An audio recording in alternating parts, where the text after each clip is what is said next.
Okay, now I just got to see if I can see my chat over there. How the heck does that work? There is no chat. So for live, let me see if I can see this. What if we go into studio mode?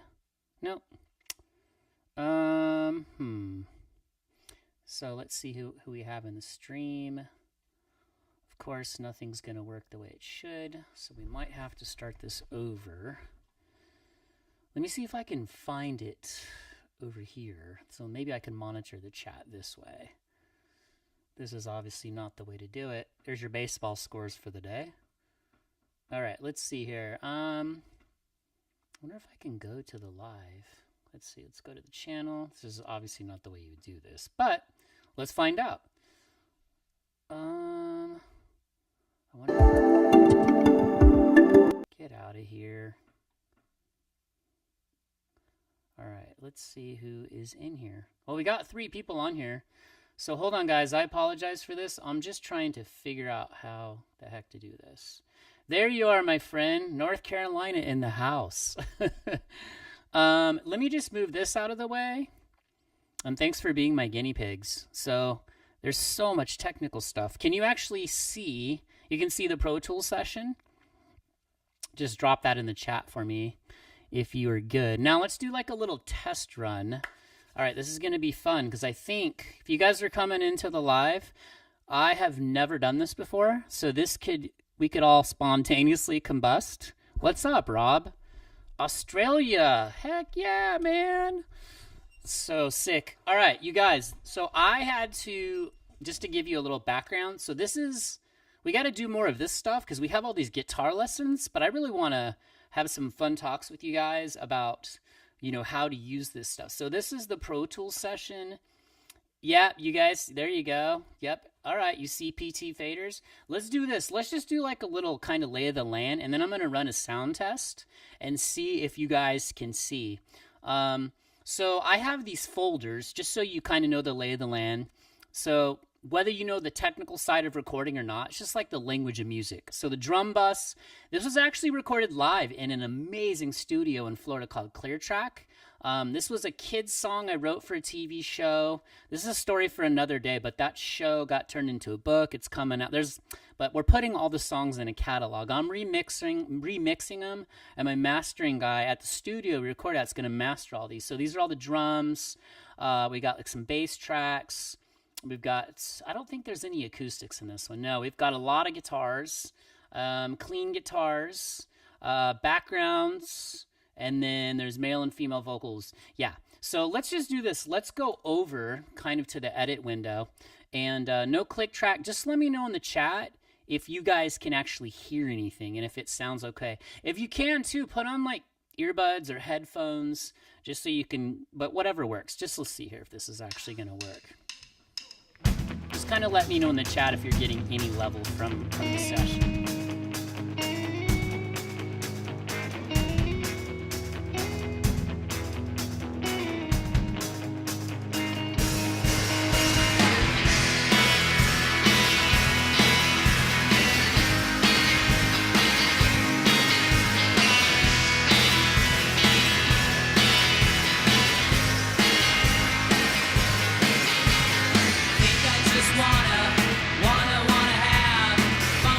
Right on.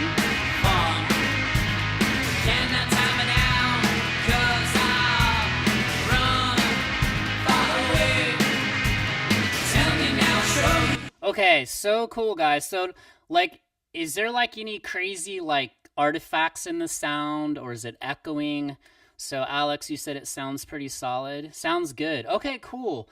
You know what's super rad about this? Have you guys ever heard, I have a friend, Josh, who runs a channel called Music Tech Help Guy. His channel's huge. He's like, I'd say he's like the go-to guy for Logic, but he actually helped me get this set up. So, what do you guys want to drop in the chat? What do you guys want to know about? So, do you guys want a little background? Do you want to start dissecting the session? So these are, just so you know too, I kind of color code stuff. So this is the edit window. Like, this is like a whole nother thing. So if you want to get into mixing and recording, do you guys have any background? You hear slap echo? Yeah, you're probably hearing some of like the room sounds. So it's kind of funny. So if you look at the lay of like the whole session, how it's laid out, one of the biggest things I think like life in general, like being a guitar player is like how to kind of organize your thoughts. So for me, um, and just so you guys have more background than me, like I've worked in studios a lot as like a session player. I've I just was the guy in the band that was always yeah, music tech help guy is huge. Yeah, Josh Carney. He's such a cool guy. So he helps me out a lot with this channel. But I got to record this in clear track with the real drummer, no click track. Um, I'll get into it more for you guys because I know you don't know a lot about me besides the channel, but I had this whole show I wrote. You know, we were working with Nickelodeon, multiple producers. I was in Burbank. I was working, but then the pandemic hit and it kind of went poof. But music is the soul of the project. So this is one of the kids' songs. When I used to be a teacher in Florida, I used to write these songs on guitar. I still got to play guitar all day long for like my first graders, kindergartners. I taught third, fifth, sixth. So this is just what I did. So we turned some of these into these big rock songs. Used to record, oh, okay. Willie Nelson, dude, that's amazing. Yeah, there's just some crazy good studios out there. I'm sure you guys already saw it too because we're talking about recording, but that Rick Beato with Andy Wallace dropped last night, and just man, I don't think he's really ever been interviewed, but kind of his backstory is incredible. So I just got to work with like a lot of like high level engineers and mastering guys. My guy James, he worked with Shelly Yakis, who did like Tom Petty. Actually did Imagine with John Lennon, which is crazy. He worked with Andy Wallace for a while. So I kind of just was like the fly in the wall and tried to soak this in because I'm fascinated with the recording process. And it's kind of my goal for you guys is to do the lessons. But I want you guys to, yeah, Pro Tools and Logic seems scary. You know what, Alex? Sorry, I'm all over the place, guys. You can thank Iced Coffee for that, but you guys are like my guinea pig here on the stream. Start with GarageBand if you're on a Mac because it looks exactly the same as Logic.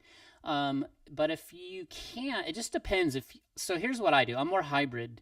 I compose in Logic, and then I mix everything in Pro Tools. So I do all my production. Well, and thank you guys for being my guinea pig for this because I have to iron out all the kinks. It's crazy like what we got to know to survive in this world too. I just want to be a guitar player, but now you got to know how to, you have to be a colorist. You have to know filmmaking, mixing. You just got to kind of have the whole package.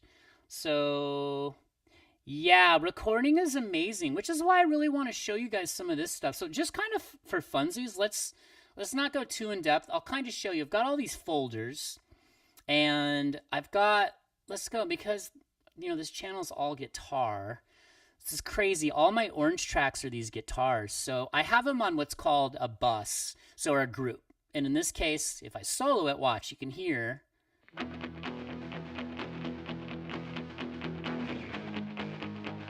Now, nothing's really mixed. Think of like mixing like I'm kind of molding a big piece of clay. It's like taking shape. When you're a kid, you start making something.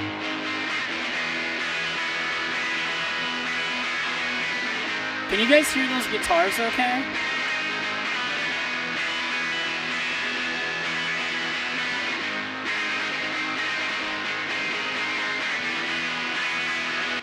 Yeah, it's kind of funny too because the way I have this whole stream set up, Logic is cheaper, I think. So here's the cool thing about Logic, just so you guys know. If you're on a Mac, you can pay, Logic is like $200, and what's crazy good about Logic is they'll keep giving you the upgrades year after year after year. Yeah, they are bright sounding guitars. Fender has a DAW. Wow. Yeah, so like Universal Audio has Luna. You've got Cubase. You've got Ableton. Ableton's crazy. I used it, but I can't really wrap my head around. It's just a different ecosystem. They're all basically the same. Luna is the one that Universal Audio uses. It.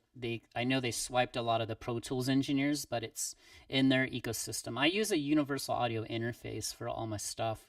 I sold all my rack gear years ago. I wish I had it, but all these tracks were recorded like in a multi-million-dollar studio. I mean, I'll check this out. I'll let you guys hear this. Tell me, let's just kind of solo this room sound.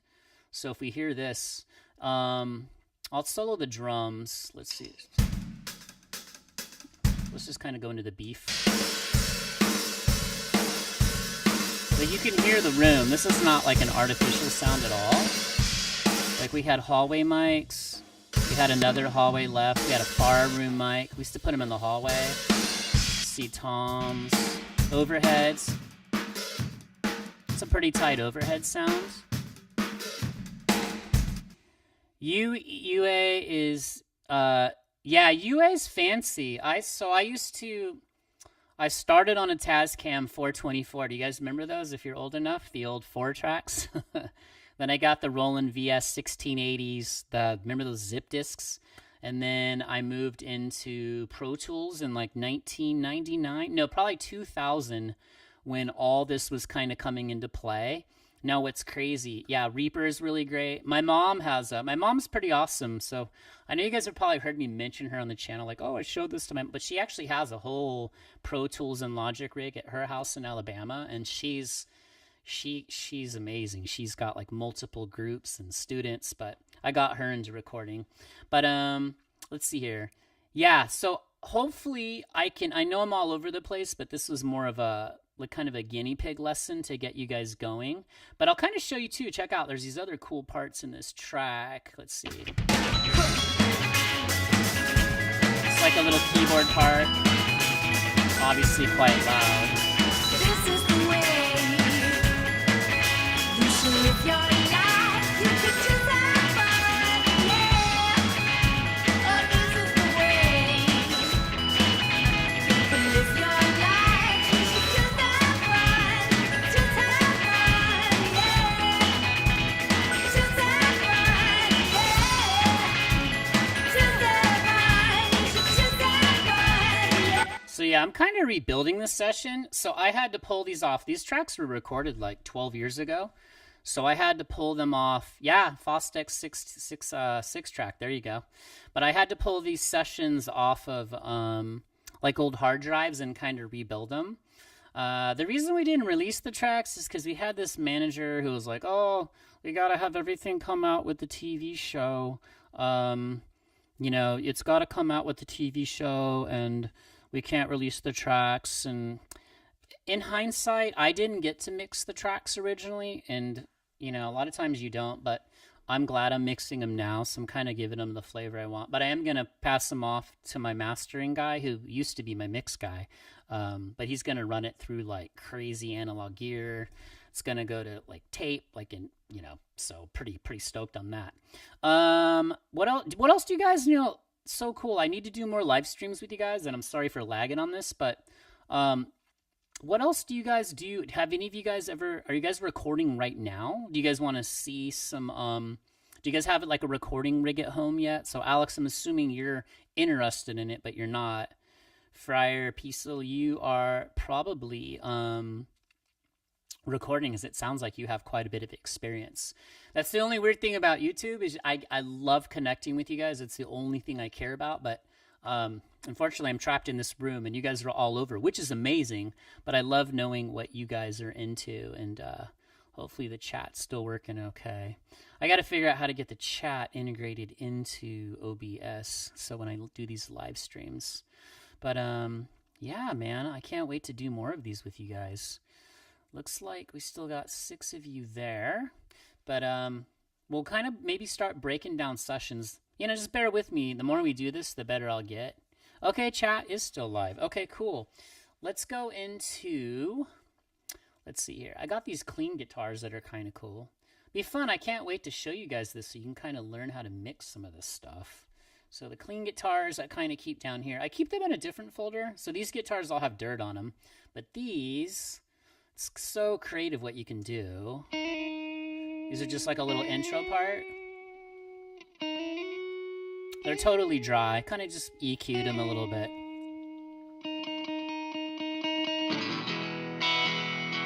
They probably sound pretty bright, but that's what mixing is. You gotta make it fit in the mix. So it's not about how it sounds solo.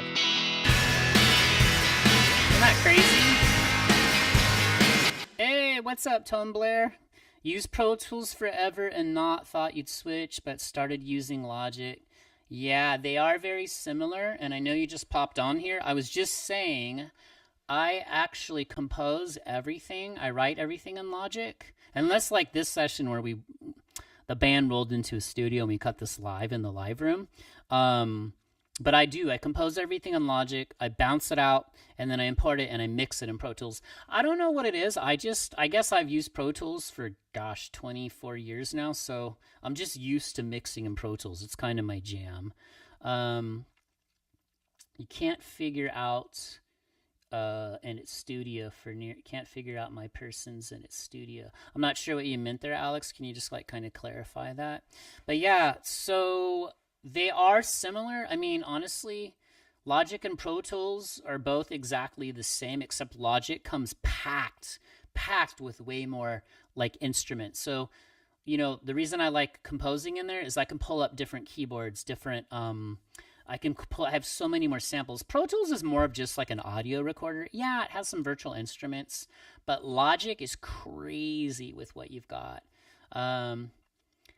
Yeah, you have to do, it's crazy what a science. Now, you know why they call these guys mix engineers? It's crazy what a science mixing is.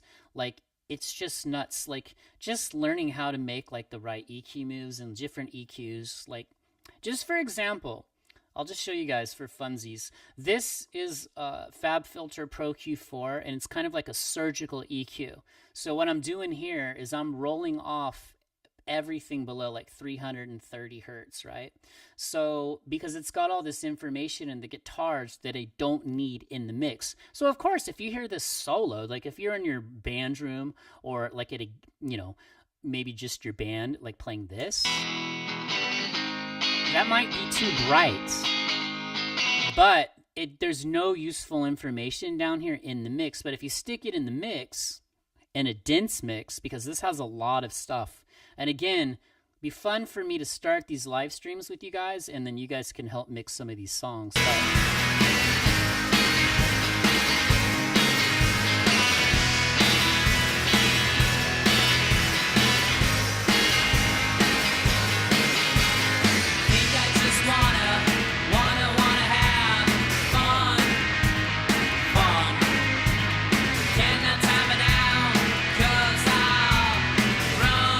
So I don't know how you guys are, but you know, like when you're playing a guitar, I equate it to like a guitar.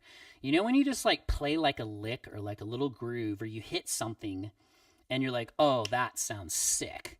That's what it is. Perfect mix is when everything is louder than everything else. Yeah, I could probably thicken it up. You'd probably have to hear it. Yeah, the vocals are pretty cool. You'd have to hear it, on these headphones. You guys, these headphones, Allo Audio, they're in Slovenia. Dude, these are the best. Now, it used to be taboo mixing on headphones. I have Adam A7s here, like crazy good monitors. My room is not super treated because I like all my guitars on the wall. But you could mix records on headphones. You know, it used to be taboo. You can't mix in the box. You have to have this. It is just, that's an old mindset. So it's kind of like you can mix in the box. Now, I do check on speakers. I check my mixes on multiple systems. But these headphones have been a game changer. But I got to find out before I know for sure. But I feel like they told me I could send you guys like a discount code for these because they're just unbelievable. Like the amount of clarity and detail that you can hear in these. Plus, too, you know, this stuff's getting compressed over the YouTube kind of algorithm. That's why I needed you guys as guinea pigs to see. Let me ask you this. How does like the full mix sound okay? Like...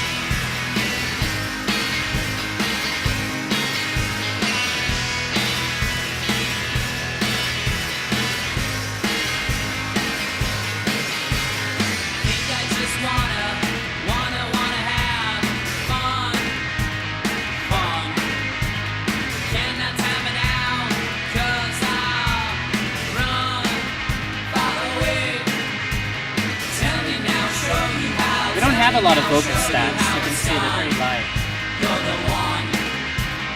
Rock it, choke it, shake it, baby. You gotta make sure that you don't waste before we're done. Rolling down, rolling down, rolling down, rolling down. It's me on slide. Crash me down, crash me down, crash me down, crash me down. Rolling waves, alright.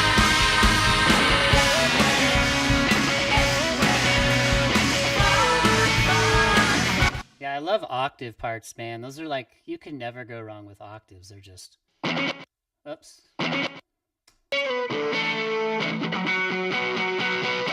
Yeah, so like as I kind of shape the mix more and more, I'll have to figure like what to mute out. Have you guys remember this? This was a pedal originally. Do you guys remember the Sans Amp pedal? So, yeah, earbuds, good old earbuds. Yeah, you'd have to hear it on these guys, but yeah, we'll kind of fine tune this over time in the streaming thing. Again, too, you're not hearing it the way I'm hearing it, unfortunately, but at least if we can at least do some of this stuff together. What's kind of cool is we could do some of these mixes, and then I could actually send you the MP3s, like the way I linked those charts in the folder. Yeah, it's crazy. Here's the crazy, yeah, Sans Amp. So now they built this into a plugin. Pro Tools had a stock version of this. This is kind of like the classic pedal, and then they also have this one right here. This is the one that was built into Pro Tools. You can do combos. This is where I kind of get all my saturation from. So like if you take this guitar soloed, let's see.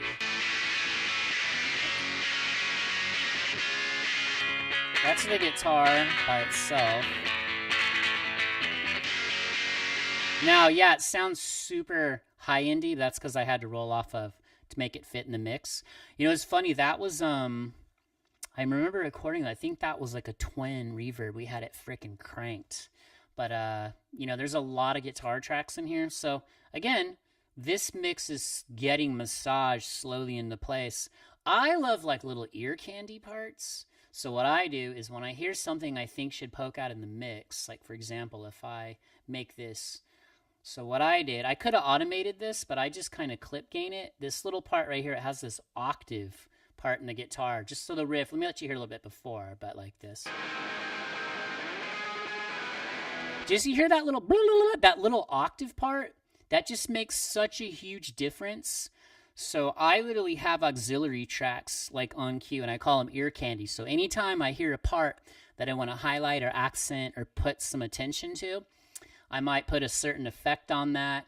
Like if you hear like the vocals soloed, all I have on it right now is, let's see. Think I just Let's get rid of that.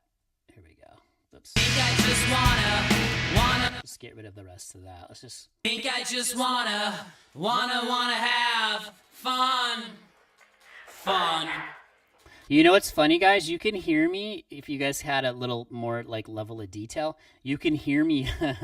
I used to have this habit of whenever I sing and play, it's like one instrument. I don't know how many of you guys sing. Hopefully all of you guys do, or you'll start to. You start to turn it into like one instrument. So I used to hold an electric guitar unplugged, and then I would sing, and you can kind of hear it like in between the parts. Let's see if I can kind of bring up the waveform a little bit and see if you can see. Probably, yeah, right in here, you'll kind of hear where I'm holding an electric guitar, just to kind of, for the vibe. Wanna have fun.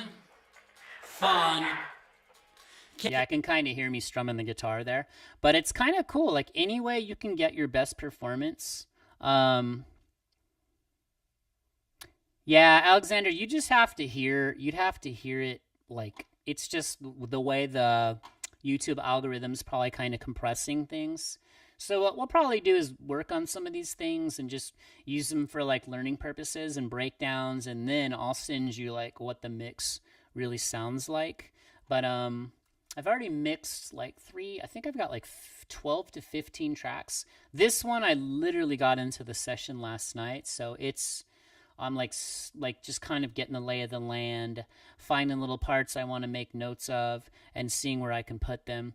But you know, a lot of that is just how you EQ stuff. You have to have everything sit in the mix to a certain level. Even like if you look at all the drum tracks here in yellow, you do little moves like, I need to do it here. I mute out on the toms. I mute out like all the sound in between the hits because I don't need that. That's just useless information that's going to add more noise for me to control. It's really no different. You think about it, if you play your guitar in a band, like let's say you got 2 guitars, a lead singer, a drummer, and a bassist, you all have to kind of find your place, and all the old school guys used to do it. What's up, Captain Clarks? You made it. Sorry, we're kind of ironing out the kinks. I was going to like try and do all these tests. I said, you know what? It's just like when you walk out on stage for your first gig, you just got to do it. So what's the worst thing that can happen? My computer could catch on fire. I don't think that's going to happen. But we're kind of just breaking down this session. And I think we'll do some live streams. We'll do some, I definitely want to take some of the videos I'm making you guys. And at the end, I want you guys to write songs. I definitely want you guys to write songs and sing. And I don't know. You got to keep evolving. YouTube's a trip, man, because it's just, you just got to love it. And my favorite part, like I said, is meeting you guys. This is the whole reason I do it, is I just want to keep building this community. Lots of singing, bass, drums, guitar. Yeah, so don't laugh. I played bass on all these sessions too. What's weird about this session is I swear we don't ever mic up a bass cab, but I think we had like a 410 SVT through an Ampeg head, and I swear the engineer stuck like an $8,000 U47. You want to see a series where you build a pretty simple new... Yeah, I'll definitely do that. I definitely will do that. I'll build the whole thing. I know I brought you guys right into... I'm enjoying you guys too, and thank you. I'm sorry, I really should be doing more of these streams, but there's so many technical things you got to figure out, but who cares? Let's just keep this going. But what we should do, and the channel, it's our channel. I want to do what you guys want to see. We should take some of those lessons I give, and then we should turn them into songs. And then we should build the songs in a session. Like we could do it in Logic, compose it together. And then we could, we'll put every person's name on the song as a writer. And then we'll send it to Spotify, and if we get 12 billion streams, we'll make 4 cents each. How about that? Man, I'm sure you guys have seen all that controversy. Oh man, some of my friends are melting down. Check out this bass though. I think, let's see here. So,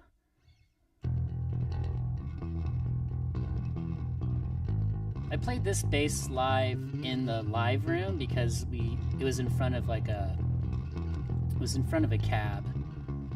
So I got 3 bass tracks here. One of them was a DI. So I'm kind of still massaging this into place. Yeah, I don't know. Playing bass is amazing. My mom was a bassist, so I grew up. But I'm not one of those guitar players that's like, I'm a great bass player. But I respect bass players.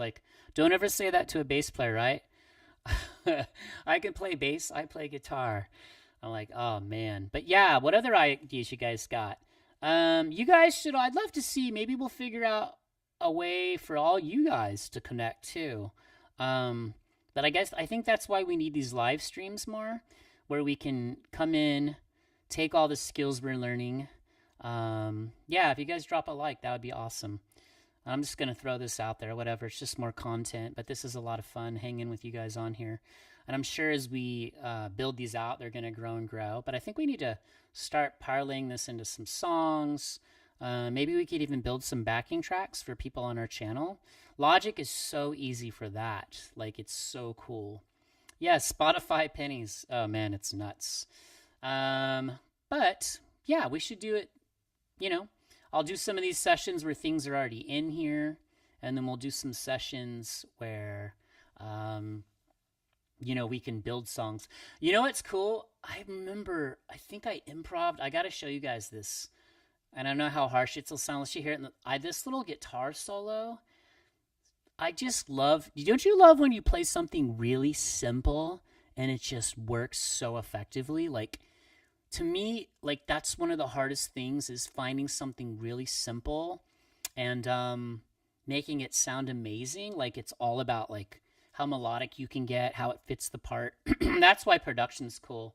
But this is like a cool, it's not even a solo, it's more of a transition part out of another part. But check this out. I'll kind of back it up and let you hear it a little bit.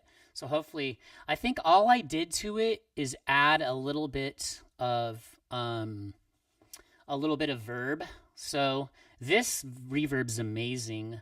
The sonable one, it's you can mix it between a room, a hall, a spring, and a plate sound. So I kind of have it right now in between a hall and a plate. But just kind of listen to how it sits in the mix. So just for funsies, we'll see. So how many tracks are active in this song? Real quick, let's just, for funsies, let's look. I don't know why I keep saying for funsies. All right. So if I open up, let's just kind of open up. Drums, we've got, let's see, we got probably 12 or 13 drums. Now, it doesn't mean I'm going to use all those. Bass, I've got 3 tracks of bass. I usually only have 2 bass tracks. I usually have 2 DI tracks, and I just EQ them differently and I saturate them differently. I use them for different like levels of the the EQ as far as like lows, mids, highs. It just depends what the song needs. Then usually I have a lot of acoustics, but this is no acoustic in this one. Let's see. I played guitar. This girl Araya played guitar on this. So there's like 2 kind of contradictory. And here's the thing, I never ever cut and paste anything ever. It has to be like old school. Played all the way through, all those little nuances, just like great guitar playing, add up. So these orange tracks, it's like 6, 8 guitar tracks, 2 clean guitar tracks. These are the ones that sound a little thin, but I'm still kind of figuring where to put them. They have some, and then background vocals, 1, 2, let's see here. Let's see. This one for some reason is solo, is only single. We usually like double everything or triple track or quadruple track backgrounds.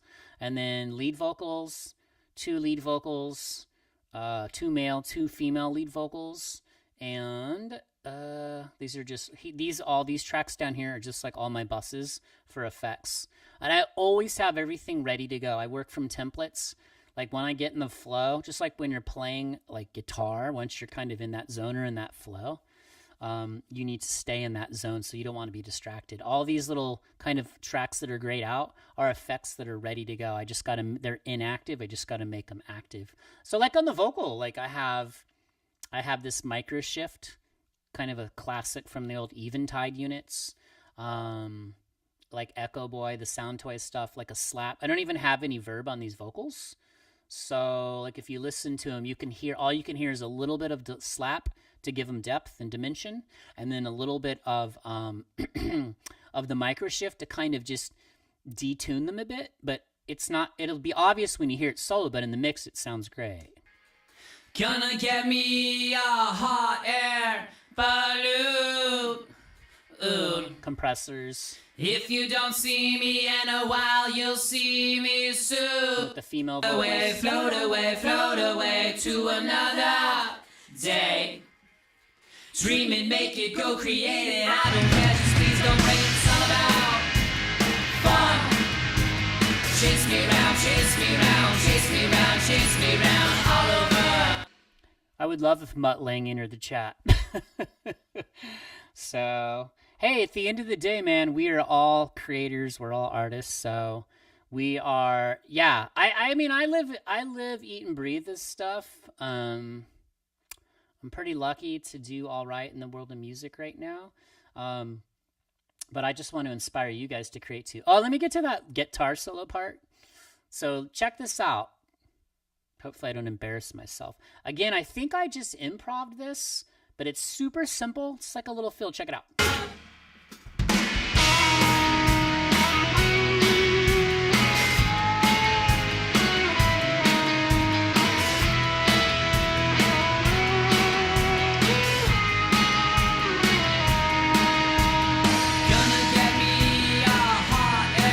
Yeah, I just love, don't you love when you just play the simple parts like that?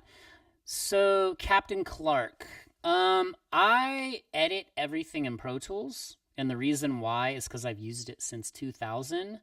I'll tell you one of the hugest reasons I love Pro Tools, A lot of people hate on Pro Tools, but do you guys see this black line right here that runs through the center of every track? Are you guys familiar with what the clip gain line is?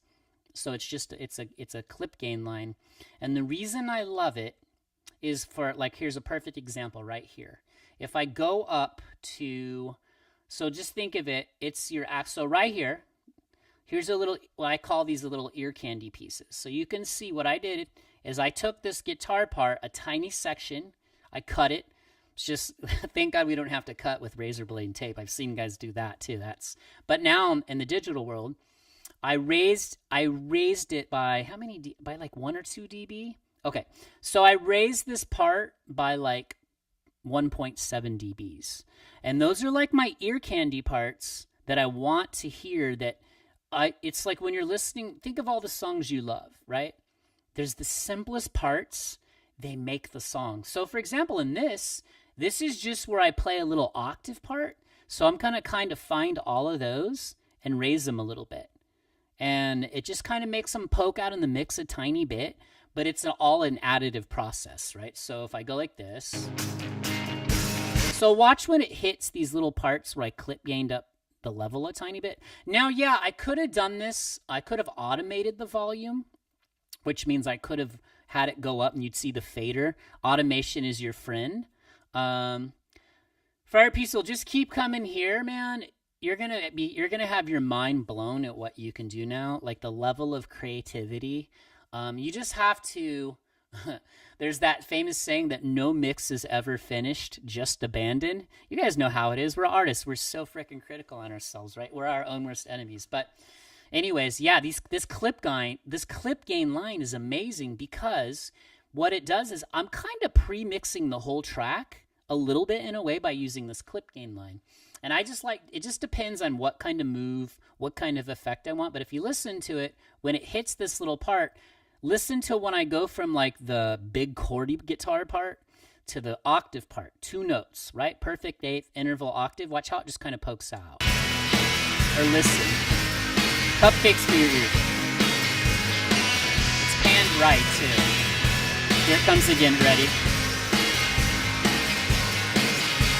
Hear that little, it's really quick, but it's just like so important to the mix. And honestly, it drives me insane working with like a producer or an engineer. It's usually the producer because they're the ones who are supposed to oversee this. Now I've played on certain people's stuff and like if it's not my song, I don't say anything unless they ask me. But I hate it when they miss those little like ear candy parts, right? Like when they kind of miss those. But it's all these little tiny moves then where the song, like I said, just like when you're a kid, you get a big block of clay and you start molding it in place. So I compose everything in Logic because everything on Logic is like little building blocks and it has every sound at your fingertips. So we'll do some of these in Logic where we can kind of build up the session and songwrite together. And I don't think I started using Logic until 2011, and it was because I was doing a whole sound design thing for that kid's TV show. They have what's called an animatic because it's a cartoon. So you do all the sound design with the composers, but then my whole session crashed.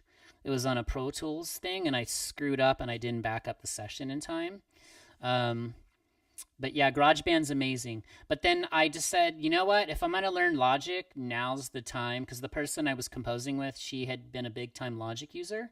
And so I said, now's the time to dive in, and I love it. I'm living in this whole Apple ecosystem. But in the back in the day, when you wanted to run Pro Tools, for those of you that have used it long enough, you used to have to build your PC when you're on Windows because you had to have the right motherboard, and you had to have the right CPU and the right amount of RAM, and it had to be this kind of RAM. Luckily nowadays, I think when I entered the Mac ecosystem, it was just Mac, because Mac makes the hardware and software together. It's a closed ecosystem, as opposed to like all the hardware manufacturers make PC parts and then Windows makes the operating system. It doesn't fit together seamlessly. You put anything on a Mac and it just works. Except for my brother who can't stand Apple. He gives me so much credit. He also makes fun of my hair in the videos all the time. So, just so you guys know a little behind the scenes stuff, my brother rips me to pieces in a good brother fun way. But yeah, what other stuff you guys want to know? What other questions? Drop them in the chat. So I'll figure out how to get this chat thing working for you. But yeah, it's fun. It's fun learning how to songwrite and do all this stuff. So if you were to kind of crush down the whole session, that's kind of what it looks like way back. Little tiny tracks. And yeah, this is kind of why we play guitar, right? I think my goal for you guys is I want you to do what you want to do with guitar. I want you to have a blast. I want you to have fun, but I would love to teach you guys how to record. Even if you just do it just for yourself, I can't you those of you that know, but I can't begin to even put into words like the level of excitement you get or that feeling. Like, we're lucky, right? People that don't play guitar, don't create, they are like missing out on like the biggest component of human life, right? Because we're all creators at heart. But some people are just never, whether it's a kid, an adult, late adult, whatever. It's just, I feel bad for people that don't ever get shown, like, what a guitar, pick up a guitar. Like, yeah, we gotta suck. We're gonna suffer. It's pain, right? Like, it's pain. Listen, it's pain for all of us, no matter how long we've played. It's pain for me. It's pain for you. But that's part of life, is that human struggle, embracing the journey. But I want to teach you guys all this stuff. You used to work for Apple. That's kind of cool. That is very cool. What did you do there, Friar? What did you do at Apple? Like, what area of Apple did you work in? I read those books, the Steve Jobs book. I'm always fascinated with people's backstories, but that's super, super cool. But yeah, I want to definitely show you guys more of this stuff. What kind of stuff do you guys want to see? We should do some guitar live streams. What kind of workshops do you guys want to do for that? We should probably do maybe like some... Are you guys sick of me doing triad videos? I swear to God, man, triads, my teacher never showed them to me. I don't understand. I swear, if I were teaching in-person lessons, I swear the first day I got someone, if I showed him a C chord, I would show him a couple C triads too. So, but I'd love to know like what other kind of guitar videos you guys want to watch. We're going to do these recording videos. Check it out. I got my sweet little mic flag thing. I'm gonna start doing like the podcast. All the podcast thing is just talking head videos, but you got to keep trying to explore and differentiate on here. Talk about a musicians being their own worst critics. When you hear yourself in the head, yeah, man, you know what? Music is fascinating method of, yeah, it really is. So, I don't know. I think we have to have more empathy for ourselves. Like, we're so harsh on ourselves. Even the best artists in the world, man, they'll wake up and just think that they're the worst. I've known a few pretty well-known artists, and they're so insecure. And in my head, I'm thinking this person's at some of the highest levels you can get, and like they're still insecure and think they're terrible. So it kind of goes to show a playlist of in-depth of modes. Okay. Now I know this is all over. This is our guinea pig podcast. Study of modes. Let me ask you this, Alex, and you guys drop in the chat, like what, and I talked to my mom about this. She's super advanced in music theory. Now she's a bassist, pianist, vocalist first, and she plays guitar, but we were talking, I talked to her a lot about this stuff because she gives me good ideas to, what about modes like confuses you the most? And I think part of it, like, can you guys all drop in the chat, like, or maybe you're not confused on modes. So if you're not confused on modes, drop a tip for Alex or anyone. Like, so connecting the cage theory dots. I know caged, but I have a hard time. Okay, so there's the cage. This is what's fascinating. You were tech support, legacy support, and then moved to Q&A for iPod Net. Oh, that's so cool. They had radios built in the... Interesting. Thanks for that little behind the scenes. Okay, so check this out, Captain Clark. You guys, I never was... This is just how my teachers taught me. Now, my guitar teacher, he went to GIT in Hollywood, so he was like at this. He's still one of the best guitarists I've ever seen in my life. But he never taught me cage system, ever.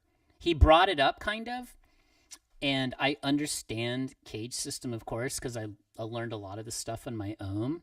Um, yeah, how to apply them in a real life situation. So yeah, it's kind of funny how it's all the same. I think the reason I hit triads so much is because if you look at cage system, if you look at modes, if you look at scales, if you look at full bar chords, if you look at 7 chords, there's a triad in every single one, or it's connecting those systems together. So, like, for example, in cage system, that G shape, the G open chord shape in the cage system, if you move it up and you've got to move that first finger back 2 frets to hit the nut, and if you don't know what I'm talking about, don't even worry. It's a completely useless shape. So meaning not the whole thing. What you have to do is you have to break it. You have to break it apart. And then if you actually look at the way that cage shape is on the E, A, and D strings, that's actually a 1-3-5 triad on the E, A, D string set. So, but, and then branching into what Alexander's asking, Alexander, I think all you got to realize is modes are just a rearranged major scale starting from a different note. I think if you went over to a piano, someone on the channel said this, and I was like, this is brilliant. So even if you don't play a piano, if you can visualize right now starting at middle C, right? So on a piano, if you don't know this, all the white keys are the key of C. There's no sharps or flats. The sharps and flats are all in the black keys. But let's say if you play from C to C on the middle, you start on the middle C and you go 1, 2, 3, 4, 5, 6, 7, just up the white keys and you land in C. Okay, so there's C Ionian. That's your 1. That's your major scale. Now if you go to D, the white key right next to C, and you go from D all the way up and you stop on D, you just played D Dorian. So, and you know, Fryer, you're saying you never used modes straight up, played as a club musician for a long time too. Yeah, you know what's funny? I think music's all a matter of perspective. You know, I think music makes you smarter than any subject in the world too, because you have the language, right? You guys see, I keep doing those daily quizzes on there. People seem to be eating those up, the music theory ones. It's all how we kind of look at it. So Fryer, you could be ripping something on the guitar, right? Let's say you're jamming in, like a pentatonic. Somebody else could see what you're doing, but because of the way they've been taught or the angle they've come into music, they could find like the modal aspect. But I think what we've got to realize is it doesn't matter how we're seeing it or viewing it. All that matters is that we're creating the sounds we want to get out. Like you guys have heard this saying, if it sounds good, it's good, which is true. It's all art's all personal. It's how we perceive it and how we view it. But I think what you really want to focus on is like rhythm, right? Rhythm is king. You guys see me say that in the videos all the time. Rhythm is king. We'll say rhythm is queen. But you guys know what I mean. Like without that, your whole train falls apart. You know, when you're a younger player, you're all inspired by the flash of like the speed of music, and we get drawn into the speed. But then one day you realize like how important rhythm is. You see guys like Keith Richards. Now I played in a 3-piece rock band that toured all over the country, and so bass, drums, and guitar. And I went from a 4-piece. The guy in the band that I started with, I played for 2 years. He had played for like 15, so I kind of had a little bit of like a crutch. But when that band broke up and he left, then I went back to my teacher, and he's like, you are learning, young Jedi, rhythm is everything, right? So modes, scales, chords, it's caged. I mean, it's all the same thing. It's just how we see it. So, Alexander, you are aware of the piano logic, but it just seems to me that a lot of guitar players just don't get it. I think, you know, you guys can add in too for Alex's sake.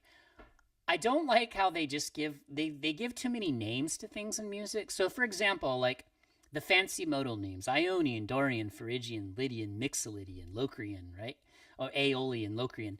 So like the major scale is Ionian. It's 2 names, and I put it on the charts in the videos because I want people to see that. And you guys, the coolest part is I learned from you like what people do and don't know. It's hard when you're not in the room with me, so this is this new world with YouTube and all this. But The fascinating part is we get people from all over the world, different parts of the globe, and it's kind of interesting seeing how everyone's had a different journey, but just seeing how like Aeolian is the modal name for just the natural minor scale. And then you learn there's like so many players, and this is no offense to anyone on the stream if you don't know this, and that's why I'm here. And I'm still learning like you guys too. I just want you to know I'm like you. I just want to get better.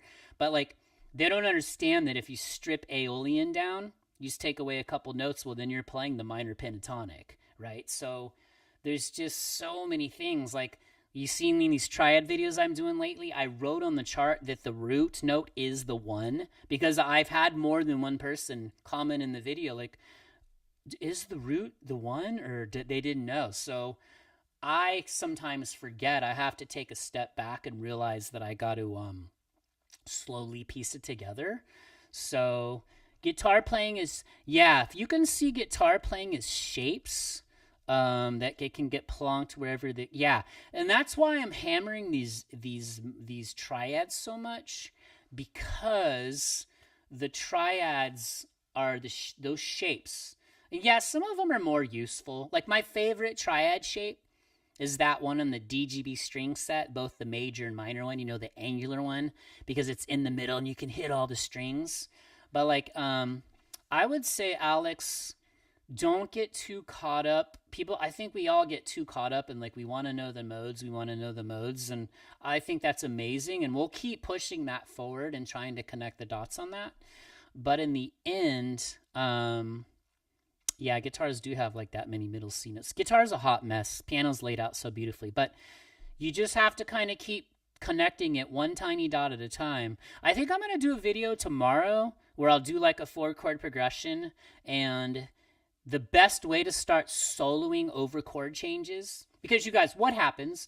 Why does every guitar teacher show us that first pentatonic and it's from the low E to the high E, right? Tell me, am I not right in this? 1 4 1 3 1 3 1 3 1 4 1 4, and then for 5 or 7 years, someone will get stuck in that, and then they realize why they're drooling on themselves and their board. Whereas you could use a triad to start to learn to solo over chord changes. So Alex, if I were you, let's see if we can learn to use triads to start doing little solos over the chord changes. Then from there, we can see what modes or what pieces of modes are around the triad, and then we can branch off of that. Does that make sense? And the reason a guitar is a disaster, like Friar, like, okay, a guitar's tuned in fourths, right? E to A, there's a perfect fourth. Then you got A to D, perfect fourth, and then D to G, right? And then when you get from G to B, it goes to a major third. So that's why, like, when you play the octave from like the D onto the B, you got to go up 2 frets. But if you play it off of the E or the A, so that's why guitar, it's like this beautiful disaster. Isn't that a 311 song? But yeah, it's just crazy, like where you can take it. So, we'll keep doing more of these. Yeah. You want some, hey, Drop D, what's up, man? You guys are like all the OGs on there. You would like some soloing lessons. Yeah, we'll do soloing ones for sure. I think we'll do some soloing lessons, like where we use the triads to solo, because those are keeping it simple. Like less is more. I knew this drummer one time. He was the session drummer in LA, and he told me when he was learning, and this makes a lot of sense, and this is going to relate to what I'm saying, he would take a snare drum, right? He would not have the rest of his kit, and he kind of showed me his journey. He would show me everything he did on the drums, right? With just a snare drum, right? Because less is more. And then he would add in the hi-hat, and then he would show me all these combinations of hi-hat, and then he would add in like the kick drum, right? And then he'd have like the chord, the kick, the snare, the hi-hat. So that's kind of like the reason I'm trying to bring this up is it's like guitar. So we start with a triad. Like if we limit ourselves to those 3 notes, well, what kind of things can we do with those 3 notes, right? Like we don't have a whole scale or a whole modal scale. We're limited to those 3 notes. So maybe we can do a little hammer on. Maybe we can slide into one of the triads. Maybe we can microtonally bend one of them. That is another thing you want to practice as a guitar player. Is it's all creativity. like take a triad shape and arpeggiate it and start kind of bending each piece of that triad and bend it even out of tune, because that's just modulation, but use your ears to see how it feels. And I'll try and make you guys some backing tracks for that. Yeah, ditch between the G and the B strings. Yeah, there's some who's that guy? What's that guy's name? He's the Brit guy. He tunes the guitar to fourths. He's so many amazing guitar players out there. I'm sure you guys know who I'm talking about. I know we're all on YouTube and we see everybody on here. But at the end of the day, it's just figuring out your own system that works for you. But the biggest thing is just don't be hard on yourself. People want to get good at guitar. You guys know, man. So I've played, let's see, 35 years now, and I started piano with my mom as a kid. I hated music and quit, did sports. I was in a band for one reason. I started playing guitar for one reason. This is a true story, is because I wanted to be in a band. And the tipping point for me was, I was at a party. There was a band playing. Do you guys ever, if you've heard of Jane's Addiction, drop in the chat. Does anybody know the song Had a Dad? So they were covering that song, and I looked at the guitar player, and I'm like, that literally looks like the happiest human being I've ever seen in my life. And I was like, I want to do that. So I told my mom, and luckily she's super supportive. Went out, got me a guitar. I had lessons. That's where I hooked up with my original teacher, Brett. He went to GIT, and that was it, man. And then I was in a band within 2 years. And then that band broke up, but me and the bassist stayed together. We started a band called Safety Orange. That band toured. That band's still together and touring, although it's just Soul left. He's the bass player and singer. And that was it for me, man. So at the end of the day, for me, it's always about hunting the song, hunting the guitar riff, hunting the thing that makes me go.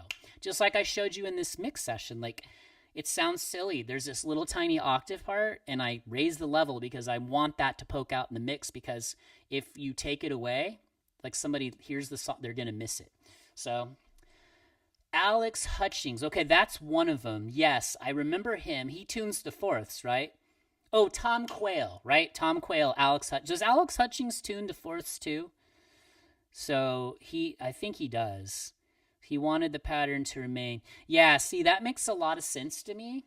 But do you guys want me to do any, so I have a ton of songs I've done in open tunings.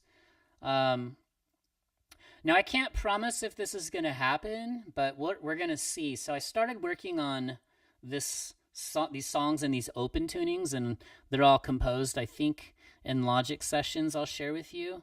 But, yep, Had a Dad. What a song. Poor Jane's Addiction. Anyways, that's a sad story. But I hooked up with Peanut, the bass player from 311, and he's always on tour and doing stuff, and a family guy. But hopefully he and I are going to eventually flesh out one of those songs. But I think it'd be cool to share with you guys some of these really cool open tunings.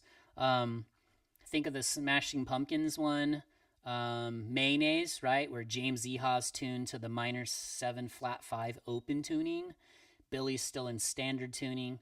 So we've got that open F. Obviously, when you're a young guitar player, what's the first thing we all do? We drop D. So we got to drop D in here, man.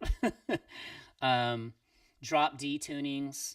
You can do Dad, Gad, DAD, GAD. For some reason, when I first started this channel, I was doing all these crazy open tunings, but I definitely want to get back to that. Oh, here's another cool one. Take your low E and just drop it to a C. Tune it to a C. Now, your guitar might fart out a little bit because it's probably not set up. But acoustics work better because the gauge is usually a lot thicker. Yeah, the open tunings are amazing. Open F is so cool. So I think it'd be fun if... I'm just throwing this out there for you guys, and then when people see the replay of this live, they'll drop their comments. And thank you for being my guinea pigs. So for those of you that came in, I just did this as a guinea pig test run because I'm trying to figure out all the screen sharing stuff, and I still haven't figured out the chat thing. I have it opened up in a weird way. But anyways, at least I can see what you're saying. Let's maybe do some compose some songs in Logic and then mix them in Pro Tools so you guys can kind of see the whole journey of how that works. But yeah, that's pretty much it. So thank you guys for coming in here. I don't want to keep you much longer. I think this is amazing. You guys are awesome. I love interacting with you guys. And you are in a band with Michelle. Okay, cool. Yeah, we'll have to maybe do some streams where we get some of you guys in here. I think it's important for people to hear your guys' stories, and you'll inspire people, which is kind of why I got this little mic flag here, because I want to do the podcast thing. So next step will be just to kind of put some different content in here, some of this songwriting stuff. I mean, the lessons are still going to be the bread and butter of what I do. And then we'll do some of the songwriting stuff. I know a lot of people want to learn how to record, but maybe do some stuff where I can get you guys on the podcast and get your backstories, because I think those are the stories that need to be told. Here's a cool story, but a sad story, Friar. I was supposed to do a song I had written called Little Star with Prince's drummer, John Blackwell. But he died, man. He got like a brain tumor and passed away. And we had probably had 6 or 7 meetings, kind of just low key. And he'd come over to my house. This is in Florida. And we kind of fleshed out the song, and we had some dates set to track it. And then I think this wasn't with Prince, because he kind of had not a falling out with Prince, but he was on tour with some other band, and then I think he got like a brain tumor or something, and poor guy passed away, which was such a shame. But I think I need to share that one. Yeah, we need to do stuff like with capos. I don't know. We just got to keep growing the channel and finding more people. Like, you guys are all amazing, and like I said, I love interacting with all you guys. Let me do one more thing. Tell me, just to see if you can still hear this okay. I'm kind of curious if this session's still going to play.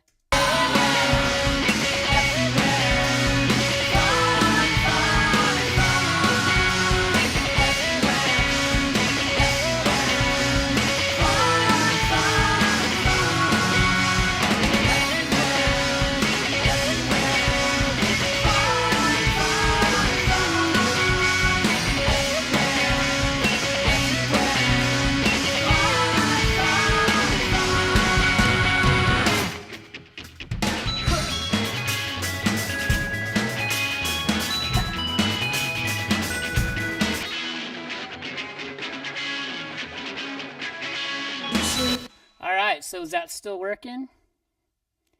Yeah, it was sad when he passed away, man. He was only like 40 something, so that sucks. I always regret that, but it is what it is. He got to live an amazing life. I'm sure he's up there jamming. How about like Ozzy, man? What a legend. Ozzy, like, crazy. He just talk about like the dream life and how he went out. What a good dude. So, but I love all those. Black Sabbath was like the first tape I ever heard as a kid. I remember hearing like War Pigs and like, wow, like that, and like Kiss posters at my neighbor's house, and like just being, we need more like magical times for music like that. So I think the world's changed crazy. All right. I think that should pretty much do it. So you guys are awesome. Thank you for being my guinea pigs.